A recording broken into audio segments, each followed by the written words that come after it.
Ahoy Horas, apa kabar Anda pemirsa? Selama 24 menit ke depan kami menghadirkan berbagai kisah inspiratif dalam keberagaman budaya. Saya Agnes Nambela, inilah Bingkai Sumatera. Pasar Kamu yang terletak di Kabupaten Deli Serdang, Sumatera Utara menyediakan aneka penganan tradisional. Selama 6 bulan, tim dosen dari Universitas Dharma Wangsa Kota Medan melakukan pengabdian berupa inovasi literasi historis kue Melayu dan permainan ramah anak di Pasar Kamu. Seperti apa kegiatan mereka? Berikut liputannya untuk Anda. Pekan Sarapan Karya Anak Muda atau Pasar Kamu merupakan salah satu destinasi wisata kuliner yang terletak di Desa Denai Lama, Kabupaten Deli Serdang, Sumatera Utara. Destinasi wisata kuliner ini memanjakan lidah pengunjung dengan aneka penganan tempo dulu. Contohnya seperti kue tradisional. Salah satu kue tradisional yang dijual di Pasar Kamu adalah kekaras dan rasidah. Kue khas etnis Melayu yang biasanya dihidangkan di momen tertentu. Mempertahankan eksistensi kue tradisional seperti kekaras dan rasidah adalah salah satu misi Pasar Kamu, agar warisan budaya ini tidak dilupakan, khususnya oleh generasi muda. Nah, kue-kue ini tentunya punya latar belakang, punya kisah-kisah tertentu. Jadi kalau kue-kue ini tidak muncul, kita tidak bisa menjelaskan kepada anak kenapa ada kue rasidah, kenapa ada kue kekaras, kenapa mungkin ada kue, ada gatot, ada tiwul segala macam itu, kue-kue itu. Nah, ini akan menjadi lost generation pada anak-anak tidak mengenal budaya lewat kue seperti itu. Padahal yang kita tahu kue-kue tradisional ini sangat banyak sekali, khususnya di Kecamatan Pantai Labu ini atau di Serdang pada umumnya ini sangat banyak. Nah, ini yang harus diketahui oleh anak-anak karena setiap kue tradisional punya sejarah dan punya latar belakang masing-masing. Dalam mendukung upaya Pasar Kamu dalam melestarikan kue tradisional, tim dosen dari Universitas Dharma Wangsa melakukan pengabdian di tempat ini. Pengabdian pun dilakukan selama 6 bulan sejak April lalu. Di sini, mereka melakukan aksi literasi historis berupa pengenalan konsep sejarah dari makanan khas Melayu pada masyarakat, khususnya anak-anak. Karena ini bekas daerah Kesultanan Serdang. Jadi kita perkenalkan budaya-budaya Melayu walaupun arus budaya Jawa masuk ke sini. Namun budaya Melayu karena akar dari budaya di tanah ini, tanah Melayu, maka perlulah untuk diperkenalkan melalui literasi budaya. Sejauh ini anak-anak yang tadinya mungkin ogah-ogahan terhadap kekaras, rasidah, dan kue-kue Melayu lainnya merasa tergugah karena punya historikal, punya sejarah, dan mereka tahu terbuat dari apa. Di akhir pengabdian, tim dosen Universitas Dharma Wangsa meninggalkan kenang-kenangan berupa papan literasi dalam konsep prasasti yang berisikan sejarah dan pantun kue kekaras dan rasidah. Harapannya agar pengunjung, khususnya anak-anak, memiliki wawasan mengenai sejarah dari kedua kue tradisional khas Melayu tersebut.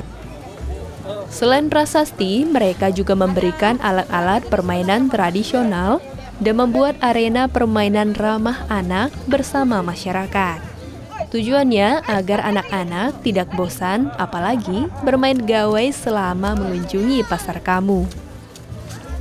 Karena rata-rata pengunjung Pasar Kamu ini membawa anak-anaknya. Jadi dengan ada literasi, dengan ada permainan ini, pengunjung-pengunjung kami atau penonton kami bertambah kenyamanan di sini. Selain ada sarapan kue-kue tradisional, mereka juga bisa menggunakan alat-alat permainan untuk anak-anaknya seperti itu. Jadi datang ke pekan sarapan ini tidak hanya untuk sarapan, tetapi ada pendidikan bagi anak-anaknya. Pengabdian tim dosen Universitas Dharma Wangsa meninggalkan ragam manfaat bagi pengunjung Pasar Kamu, khususnya anak-anak. Mereka yang berkunjung ke tempat ini bisa melihat dan mengetahui sejarah di balik salah satu kue tradisional yang dijual. Mereka juga dapat menikmati serunya permainan tradisional dan bermain di arena permainan ramah anak. Anak-anak adalah pewaris budaya bangsa di masa yang akan datang. Karena itu, penting untuk mewariskan mereka pengetahuan budaya sejak dini. Seperti pengetahuan budaya yang ada di Pasar Kamu.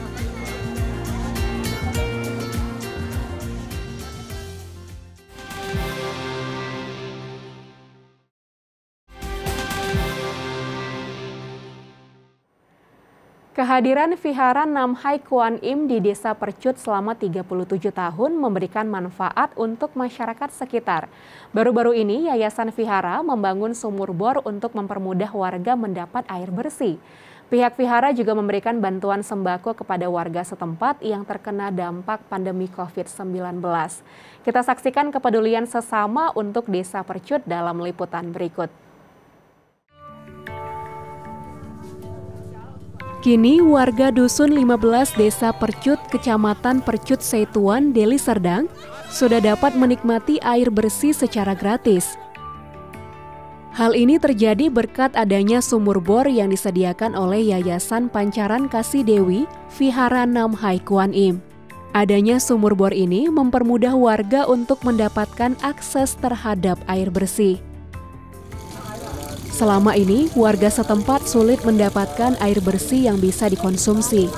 Air di daerah ini asin, karena wilayah mereka sangat dekat dengan laut. Karena taraf ekonomi masyarakat yang rendah, hanya segelintir dari mereka yang bisa membangun sumur bor di rumah masing-masing. Warga yang kurang mampu terpaksa membeli air bersih dari warga yang memiliki sumur bor. Selama ini, Dusun 15 ini sulit yang namanya air bersih. Kenapa? Karena di luar dari jangkauan. Karena ini dekat dengan batasan laut. Jadi hanya orang-orang yang tertentu saja yang bisa membangun sumur bor di sini. Paling tidak orang-orang yang memang banyak duit. Tapi kalau orang yang menengah ke bawah itu biasanya ngambil air itu dari tanda hujan. Syukur ada ini bantuan dari yayasan ini sehingga masyarakat itu mudah mengambil akses air ke sini gitu.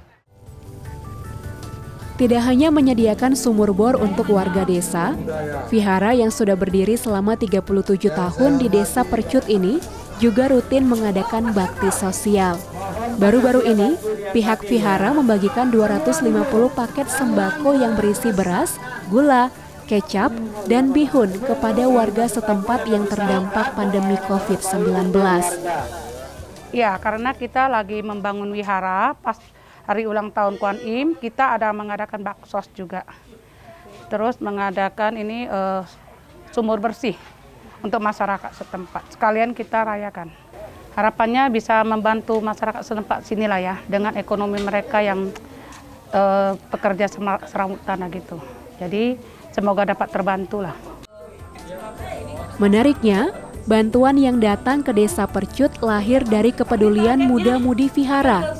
Mereka berdonasi untuk mewujudkan bakti sosial dan pembangunan sumur bor di desa ini. Seperti Eli dan Evanders yang merasa sukacita karena telah ikut berbagi berkah kepada warga Desa Percut. Kami berharap apa yang kami berikan bisa membantu sedikit daripada masyarakat, taraf hidup mereka, ya apalagi di tengah pandemi begitu ya. Jadi ya kami berharap apa yang kami berikan itu bisa berimpact lah bagi masyarakat lah. Bukan hanya ada golongan tertentu, enggak.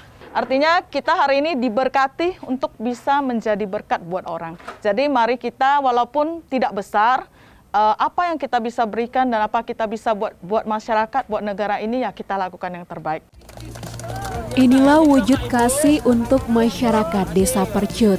Vihara Namhai Kuan Im ingin kehadirannya dapat memberikan manfaat bagi masyarakat sekitar.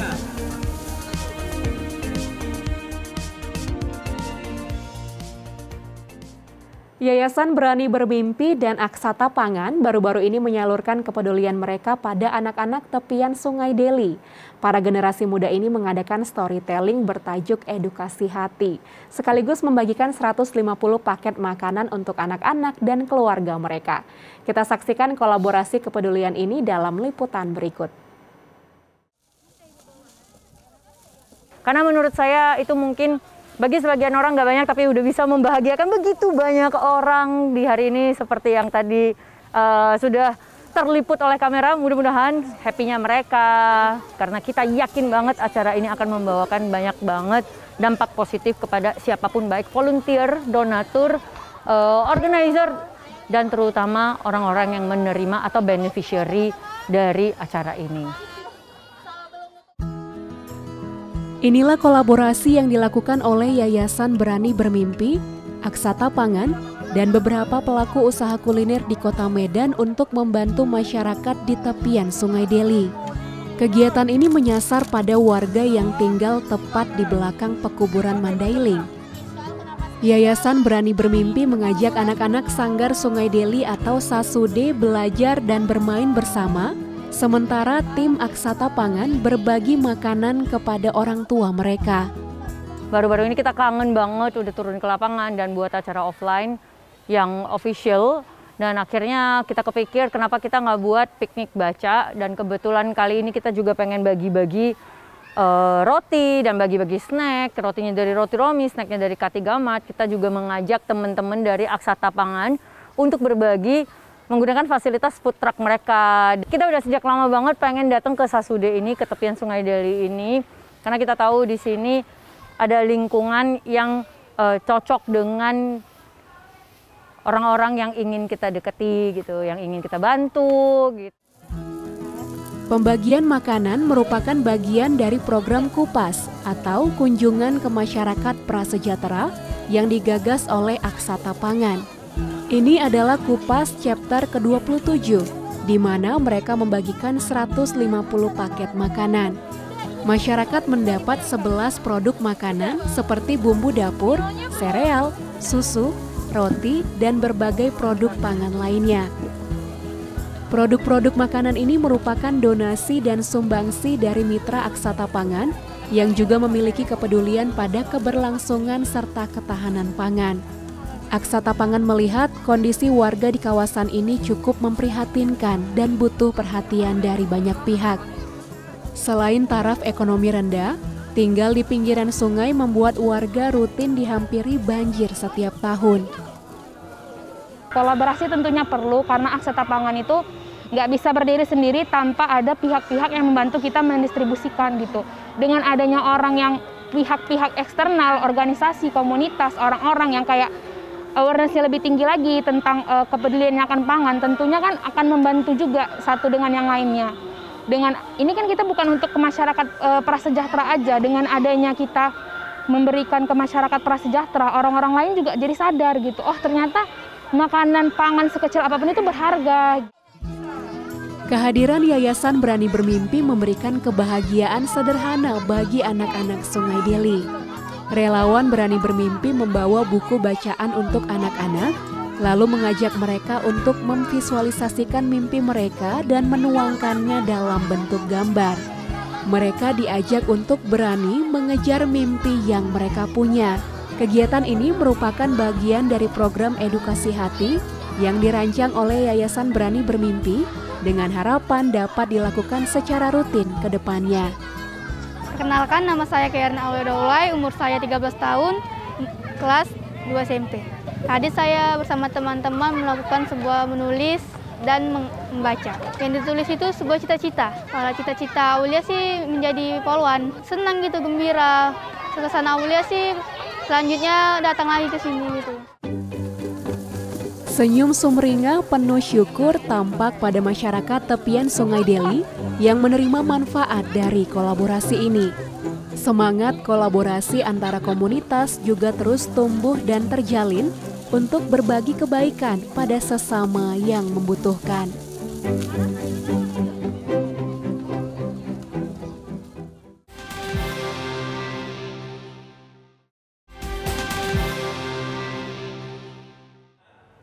Sokvindo Conservation, sebuah taman yang berada di Dolok Masihul, Serdang Bedagai, Sumatera Utara, memiliki aneka tanaman termasuk tanaman obat keluarga yang bermanfaat.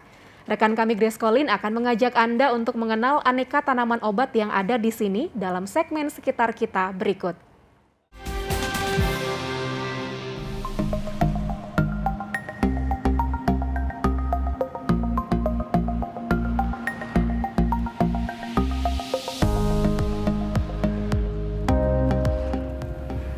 Pemirsa, di Dolok Masihul, Kabupaten Serdang Bedagai, Sumatera Utara, terdapat Taman Sokvindo Conservation. Nah, taman ini membantu melestarikan keanekaragaman hayati tanaman obat Indonesia, sekaligus pengetahuan tradisional seputar pemanfaatannya. Wah, seperti apa ya keistimewaan dari taman ini? Yuk kita lihat ke dalam.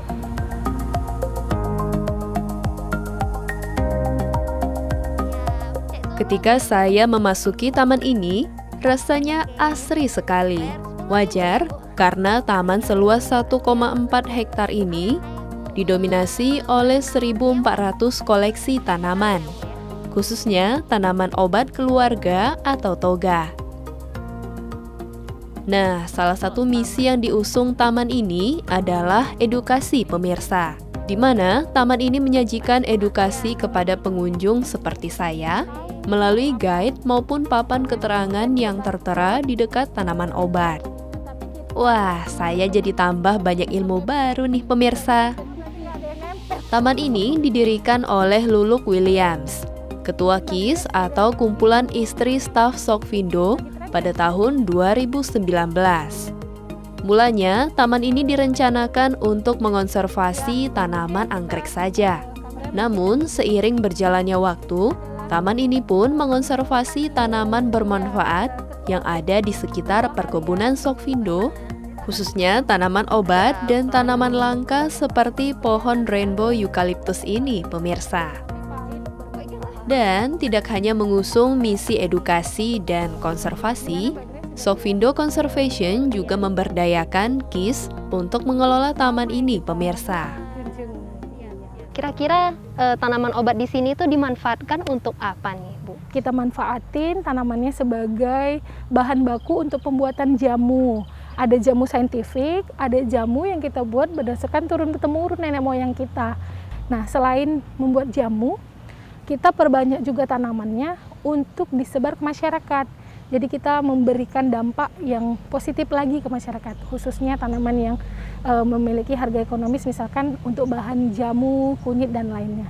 Dan kita dalam menjual bibit tidak mengambil keuntungan, karena Yayasan Sokvindo Konservasi ini merupakan yayasan yang nirlaba. Jadi kita hanya memberikan harga modal untuk perbanyakan.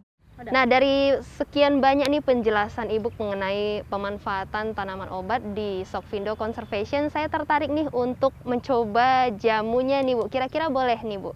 Oh, boleh. Nanti di hall ada ibu-ibu yang sedang membuat jamu saintifik. Kita bisa lihat di sana.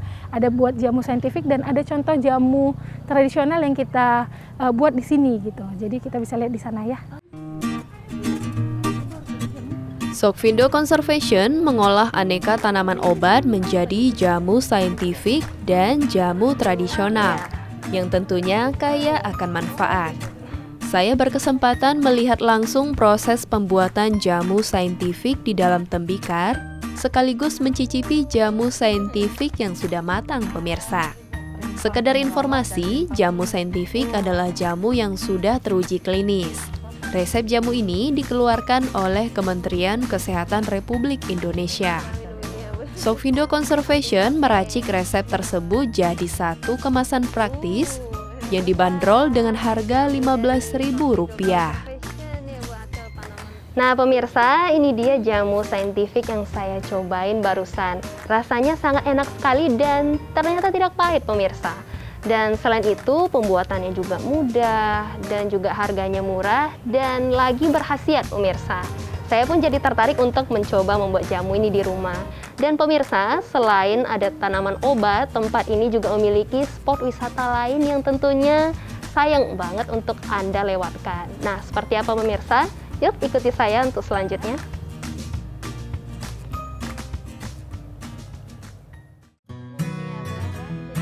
Usai melihat tanaman obat, Bu Retno pun membawa saya melihat rumah anggrek.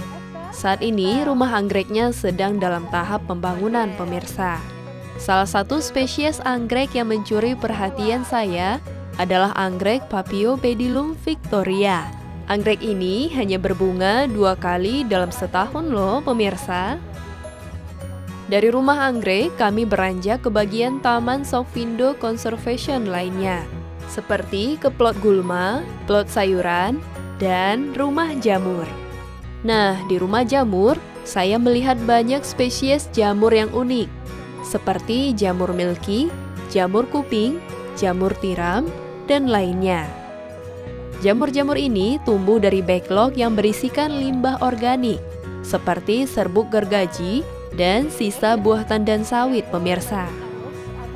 Taman Sokvindo Conservation juga memiliki rumah naungan, rumah kaca, lebah tanpa sengat, hingga rumah kompos. Rumah kompos adalah salah satu tempat yang menarik di taman ini, di mana melalui rumah kompos, Sokvindo Conservation secara mandiri memproduksi segala jenis bahan nutrisi untuk tanaman mereka, seperti kompos dari limbah aktivitas pemangkasan rumput dan kotoran hewan, ekoenzim, maupun asap cair dari limbah sekam padi. Wah, menarik sekali ya pemirsa. Oh iya pemirsa, taman ini membuka kuota kunjungan gratis untuk satu sekolah dan satu grup tiap minggunya. Dan salah satu grup yang pernah mendapat undangan untuk berkunjung ke taman ini adalah grup perwiritan Desa Bantan, Kampung Jati. Setelah berkeliling ke dalam taman ini, para anggota grup ini merasa sangat senang sekali karena bisa mengenal banyak tanaman obat beserta manfaatnya. Ya, harapannya semoga lebih baik lagi lah dari sekarang. Ini sudah bagus, tapi mudah-mudahan bisa lebih bagus lagi lah. Karena masyarakat di sini sudah mulai banyak ya berkunjung gitu, pada penasaran gitu. Usai sudah perjalanan saya di Taman Sokvindo Conservation pada hari ini, di mana di sini saya mendapatkan begitu banyak ilmu dan juga saya menyadari di sini bahwa tanaman obat keluarga itu begitu penting, apalagi di zaman modern seperti ini. Nah, apalagi sekarang lagi masa pandemi kan, pemirsa. Dan tanaman obat keluarga ini juga dapat membantu kita dalam meningkatkan imun tubuh. Jadi, jangan lupa juga untuk menanam tanaman obat keluarga di rumah Anda ya pemirsa. Sampai jumpa!